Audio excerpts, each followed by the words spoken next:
Good morning dear students. SST की online class में आपका स्वागत है। आज हम नदियों वाला जो टॉपिक था उसको आगे बढ़ाते हुए अपन ने पिछली क्लास में दो नदियों के संदर्भ में पढ़ा था, एक सिंधु नदी और एक गंगा नदी। आज हम हिमालय से निकलने वाली तीसरी महत्वपूर्ण नदी की यहाँ पे बात करेंगे और वो आपकी कौन सी है? ब्रह्मपुत्र नदी। आज हम किस नदी की बात करेंगे? ब्रह्मपुत्र नदी की यहाँ पे क्या करेंगे?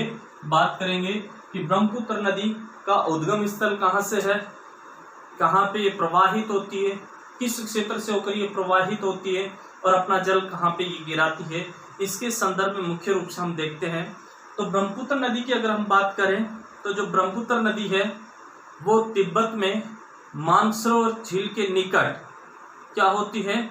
इसका उद्गम स्थल है, यानी जहाँ सिंधु और जो सतलज नदियाँ जो निकलती हैं, सिंधु और सतलज नदियों के निकटवर्ती क्षेत्र से ये ब्रह्मपुत्र नदी क्या होती है? निकलती है। यानी ये कह सकते हैं अपन उद्गम स्थल के रूप में,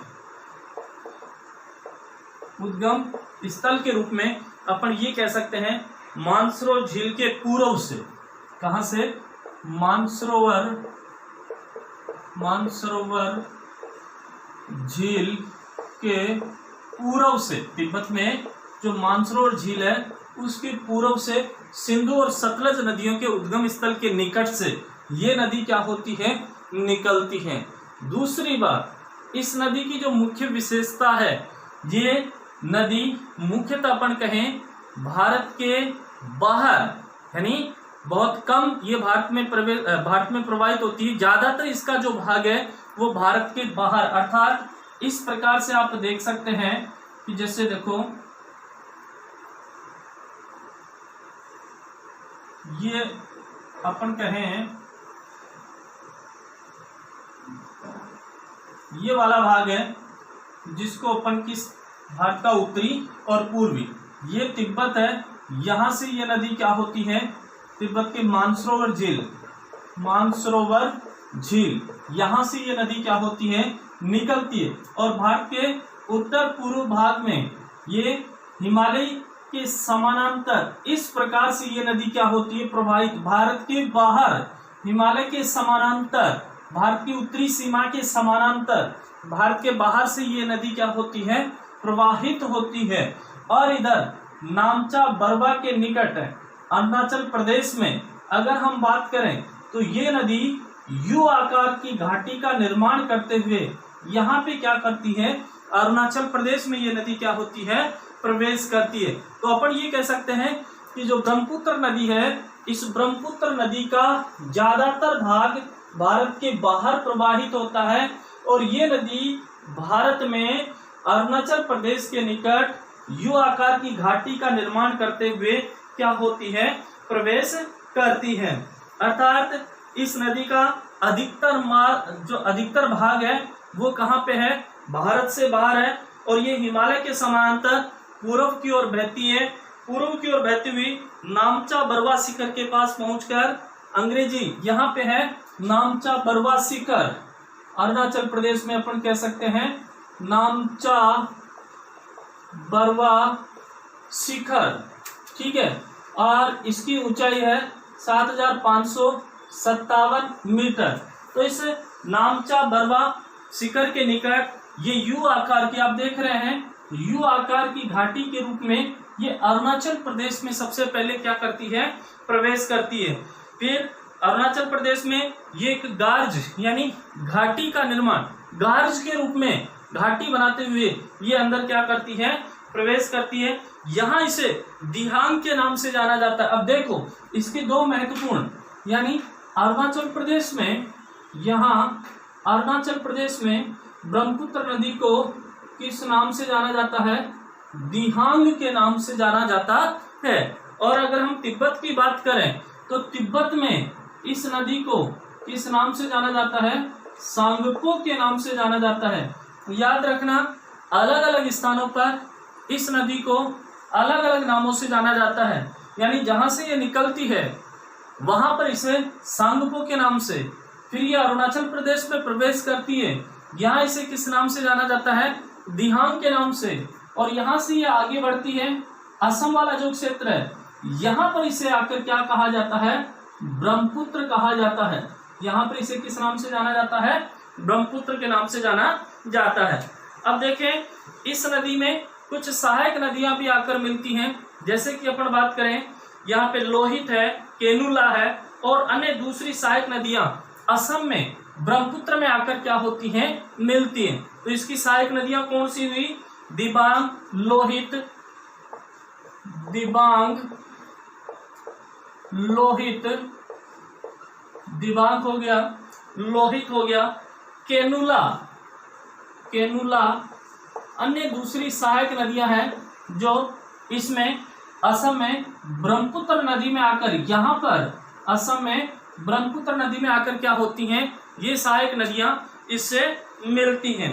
फिर इसके बाद में अपन देखें तो तिब्बत क्या है, एक शीत और शुष्क प्रदेश है, शीत प्रदेश है, ठंडा प्रदेश है, और साथ ही बात करें शुष्क क्षेत्र है। तो यहाँ इस नदी में जल एवं सिल्ट की मात्रा क्या होती है, कम होती है। याद रखना यहाँ पर इस नदी में जल की और सिल्ट की मात्रा क्या होती है, कम होती है। जल और सिल्ट, सिल्ट का मतलब हो गया बारीक मिट्टी, रेत या कंकड़ पत्थर जो है उनकी मात्रा यहाँ पे क्या होती है, कम। भारत में यह उच्च वर्षा वाले क्षेत्रों से होकर गुजरती है, क्योंकि आपको मालूम है इस पूर्वोत्तर भाग में आपने पढ़ा होगा मेघालय के मासिनराम नामक स्थान पर विश्व की सबसे अधिक क्या होती है, वर्षा होती है। तो ये क्या होता है, ये नदी भारत में उच्च वर्षा वाले भागों से होकर क्या होती है, प्रवाहित होती है, जिसके कारण इस नदी में जल और सिल्ट की मात्रा जो है वो यहाँ पर आने के बाद में क्या हो जाती है, भारत में प्रवेश करने के बाद में जल की मात्रा और सिल्ट की मात्रा क्या हो जाती है, बढ़ जाती है।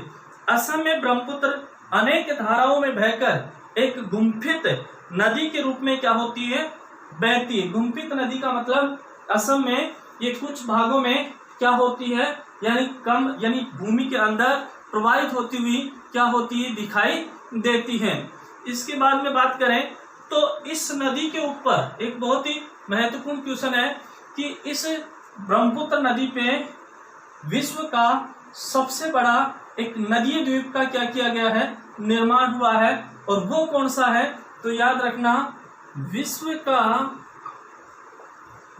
का सबसे बड़ा नदीय द्वीप किसके ऊपर बना हुआ है, ब्रह्मपुत्र नदी के ऊपर बना हुआ है। इसके ऊपर, ब्रह्मपुत्र नदी के ऊपर। और इस नदीय द्वीप को किस नाम से जाना जाता है, माजुली द्वीप के नाम से जाना जाता है। कौन से द्वीप के नाम से, माजुली द्वीप। तो आपको मालूम होना चाहिए विश्व का सबसे बड़ा नदीय द्वीप की बात कर रहा हूँ। नदीय द्वीप कौन सा है, माजुली द्वीप है। और ये माजुली द्वीप किस नदी पे बना हुआ है, ब्रह्मपुत्र नदी पे बना हुआ है। कहाँ पे ये द्वीप बना हुआ है, अपन ये कह सकते हैं असम वाला जो क्षेत्र है उस क्षेत्र में इस माजुली द्वीप का क्या हुआ है, निर्माण हुआ है। फिर हम बात करें तो प्रत्येक वर्ष वर्षा ऋतु में यह नदी अपने किनारों से ऊपर क्या होने लगती है, बहने लगती है। सीधी सी बात है, वर्षा ऋतु में इस नदी में जल स्तर क्या होगा, बढ़ेगा, और ये नदी अपने किनारों से ऊपर क्या होने लग जाती है, प्रवाहित होने लग जाती है। और इसके बाद ये कहें बाढ़ के द्वारा असम और बांग्लादेश को बहुत अधिक क्षति, क्योंकि वर्षा ऋतु में इस नदी में जब जल का बहाव क्या होगा, अधिक होगा, तो ये सबसे ज्यादा क्षति या नुकसान असम और इधर दक्षिण की ओर अपन चलेंगे तो बांग्लादेश को ये नदी सबसे ज्यादा क्या करती है, बाढ़ के कारण क्षति या नुकसान पहुंचाती है। और इसके बाद में ये दक्षिण में प्रवाहित होते हुए बांग्लादेश में अपना जल क्या कर देती है, गिरा देती है। तो यहाँ बांग्लादेश की बात करेंगे तो बांग्लादेश में इस नदी को किस नाम से जाना जाता है, जमुना के नाम से जाना जाता है। अब देखो अलग अलग नाम हो गए, तिब्बत में इसे सांगपो, अरुणाचल प्रदेश में इसे दिहांग, असम में इसे ब्रह्मपुत्र, और बांग्लादेश में इसे जमुना या यमुना के नाम से क्या किया जाता है, जाना जाता है। तो ये थी आपकी कौन सी नदी, ब्रह्मपुत्र नदी। इस प्रकार से अपन ये कह सकते हैं कि हिमालय से निकलने वाली 3 महत्वपूर्ण नदियां सिंधु, गंगा और ब्रह्मपुत्र नदियों के संदर्भ में हमने सामान्य सी जो जानकारी थी वो अपन ने देखी है। नेक्स्ट जो है अगली क्लास में। धन्यवाद।